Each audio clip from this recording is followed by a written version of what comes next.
Hello everyone, কেমন আছেন সবাই? আশা করি সকলেই ভালো আছেন। বেশ অনেকদিন পরে আমি আরেকটি নতুন ভিডিও নিয়ে আপনাদের সামনে হাজির হলাম। তো আজকে আমি চলে এসেছি গড়পুকুরে।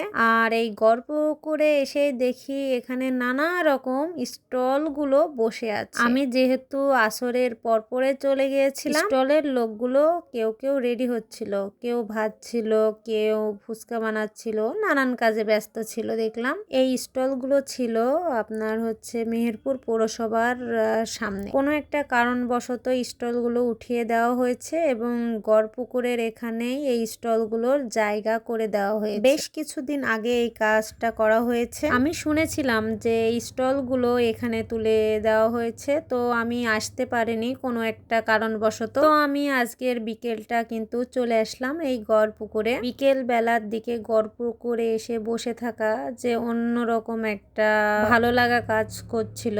এই যে দেখুন গড়পুকুরটা কিন্তু অসাধারণ লাগছে। আর এই স্টলগুলোতে এখনো আসেনি, তবে আমরা ছিলাম সন্ধ্যা পর্যন্ত। সন্ধ্যা হতে হতে কিন্তু অনেক মানুষজন এখানে ভর্তি হয়ে গিয়েছিল, এক প্রকার মেলার মতো লাগছিল। এখানে প্রায় প্রতিদিনই অনেক লোকজনের ভিড় হয়। আমি যেহেতু আসরের পরে গিয়েছিলাম তাই একটু এই যে দেখতে পাচ্ছেন ফাঁকা ফাঁকা রয়েছে। যেহেতু মানুষজন কম ছিল সেই জন্য আমরা কিছু ফটো তুলে নিলাম। আর আপনারা হয়তো বা দেখতে পাচ্ছেন মেয়ে এবং মেয়ের বাবা ফটো সেশন করছিল। বিকেলের দিকে কিন্তু এই যে জনগণ কম ছিল, যার কারণে বেশ ভালোই লাগছিল পরিবেশটা। আর আপনারা হয়তো বা দেখতে পাচ্ছেন এই যে এখন কিন্তু অনেক সন্ধ্যা হয়ে গিয়েছিল। আর এই সন্ধ্যার সময় দেখতে পাচ্ছেন যে কি পরিমাণ যে মানুষজন এসেছিল এখানে, এক প্রকার মেলার মতো লাগছিল আমার এখানে এসে। আপনারা চাইলে এখানে এসে এই সুন্দর বিকেলটি কিন্তু উপভোগ করতে পারেন। আর গড়পুকুরের পাশেই কিন্তু এই যে